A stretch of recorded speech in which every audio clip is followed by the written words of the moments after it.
Sohib Aswaja. Mereka bilang begini, Ustadz, kita pakai dalil usul fikih bahwasanya lebih baik mengambil manfaat daripada mudarat. Sekarang begini Bapak dan Ibu sekalian, saya mau tanya, ketika terjadi tsunami di Aceh, apa yang Allah jaga? Allahu Akbar. Saya tanya sekali lagi, ketika terjadi tsunami di Aceh, apa yang Allah jaga? Ketika terjadi gempa di Palu, apa yang Allah jaga? Masih ingat grup band Seventeen itu? Di mana kejadiannya itu? Tsunami juga yang datang. Apa yang Allah jaga? Masjid. Ketika Allah telan itu, ketika Allah perintahkan bumi menelan 600-an rumah di komplek itu, apa yang Allah jaga?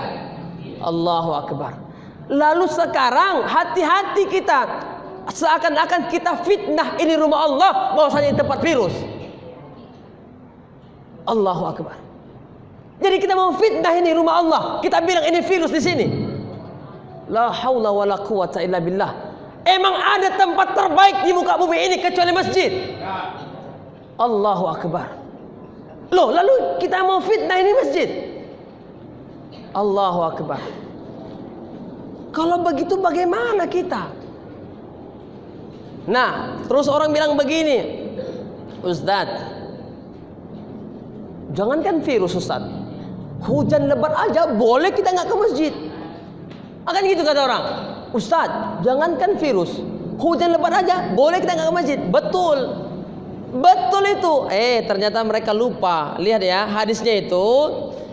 Rupanya lihat, ketika itu Rasul sallallahu alaihi wasallam mengatakan begini dalam hadis riwayat Ahmad, bahwasanya Ibnu Umar mengumandangkan azan pada malam yang dingin dan berangin. Pada akhir azannya dia menambahkan lafaz, ala sallu fi rihalikum, ala sallu fi rihalikum, salatlah di tempat kalian, salatlah di tempat kalian. Karena Rasul SAW apabila malam dingin membeku, ingat membeku, atau hujan turun atau angin berhembus kencang saat safar. Saat apa?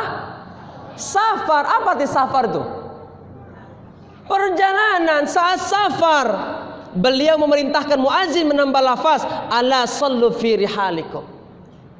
Sekarang ada orang bilang, Ustaz, jangankan virus, hujan lebat aja kita boleh salat di rumah. Yes, ini dalilnya.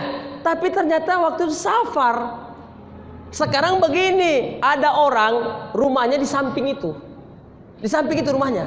Ada nggak rumah di samping itu? Tiba-tiba hujan deras. Dia pakai dalil, hujan deras ini di rumah aja laku. Hah? Atau begini aja, ada orang sekarang kerja nggak kita? Kerja nggak kita? Kerja ya. Lalu begini, tiba-tiba hujan deras. Pergi nggak kita kerja? Padahal kita punya mobil. Pergi nggak kita kerja? Pergi nggak kita kerja? Karena mengapa? Di sana Bapak dan Ibu gajinya 10 juta. Kan? Gaji 10 juta, dia punya mobil. Hari itu hari Senin dan dia kerja. Lalu tiba-tiba hujan paginya. Kira-kira dia berangkat atau enggak? Berangkat enggak? Pasti dia akan kejar pekerjaan itu. Karena mengapa? Dia berpikir, kalau aku enggak masuk dipecat aku ini habis. Sekarang mereka dalilkan begitu. Dulu ketika para sahabat hidup, Rasul SAW hidup, mereka punya mobil nggak? Yang mereka punya apa? Bahkan mereka banyak nggak kaya Bapak dan Ibu. Kendaraan mereka nggak banyak. Sekarang kita punya mobil mewah. Allah berikan rezeki kepada kita mobil mewah. Hujan sedikit aja kita bilang apa? Udahlah di rumah aja lah. Hujan kok. Kok mudah kali kita memudahkan itu. Padahal Rasul pernah mengatakan, pengen sekali aku kata Rasul, ya, pengen sekali aku kata Rasul, aku suruh salah seorang dari kalian jadi imam. Lalu aku ngapain? Ku suruh orang ngumpulkan kayu bakar. Untuk apa? Ku bakar rumah-rumah orang yang tak mau sholat berjamaah ke masjid. Allahu Akbar. Lalu sekarang kita rame-rame kita bilang apa? Virus masjid, virus. jauhi keramaian, jauhi keramaian. Allahu Akbar. Bapak dan Ibu, saya mau tanya, tadi kita sebelum kemari ini ada nggak yang nggak wudu? Ada yang tak wudu nggak mau kemari tadi? Hah? Wudu semua nggak tadi nih? Wudu kan, berarti kan sudah membersihkan diri. Kecuali memang dia sudah sakit. Saya sakitnya sudah di luar. Kan bayangkan Bapak dan Ibu, kemarin tuh di NTT itu masuk berita. Di NTT ada pelantikan uskup yang baru Bapak dan Ibu.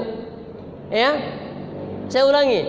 Di NTT kemarin ada pelantikan uskup yang baru. Yang hadir berapa? Bukan segini yang hadir Bapak dan Ibu. Yang hadir tuh 6.000 orang. Dibatalkan tidak acaranya? Nggak dibatalkan. Nggak dibatalkan. Apa yang mereka lakukan? Lihat Bapak dan Ibu. Mereka beli alat tes suhu. Setiap jamaah yang datang dites suhunya. Oh 30 masuk. Dites suhunya. Oh 30 masuk. Kenapa mereka mau mengeluarkan dana supaya gereja mereka penuh? Hah? Kenapa mereka mau mengeluarkan dana supaya acara mereka terlaksana? Kita yang kita bilang kita beriman kepada Allah, lalu kita jauhkan ini masjid, kita pisahkan jamaah dari masjid. Ini bagaimana? Kenapa kita nggak mau mengeluarkan uang? Ada nggak orang Islam yang kaya?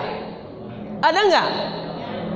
Keluarkan uangnya, beli tes suhu satu di masjid. Sebelum masuk tes sama satu orang nazir masjid, tes, masuk. Boleh nggak gitu? Selesai kan?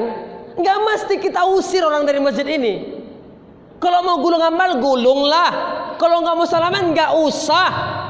Tapi kalau kita mesti memisahkan, nah lihat, saya khawatir zaman ini sudah masanya kepada kita.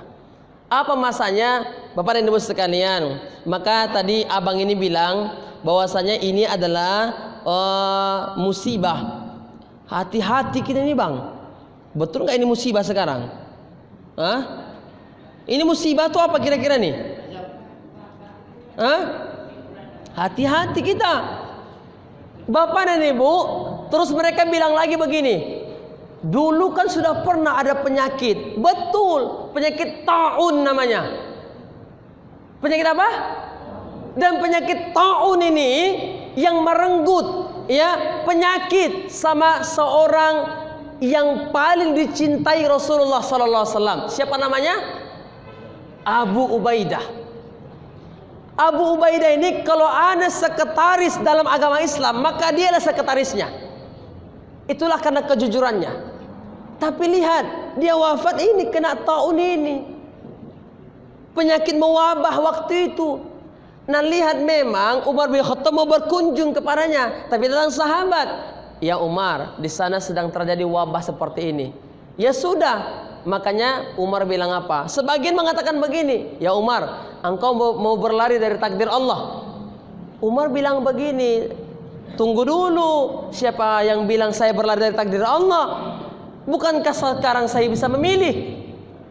Bisa memilih. Apa memilihnya? Kata Rasulullah SAW, kalau kalian mendengar di suatu negara ada wabah penyakit yang sedang marak dan dia itu menular, jangan datangi tempat itu. Sekarang orang yang mereka kampungnya mewabah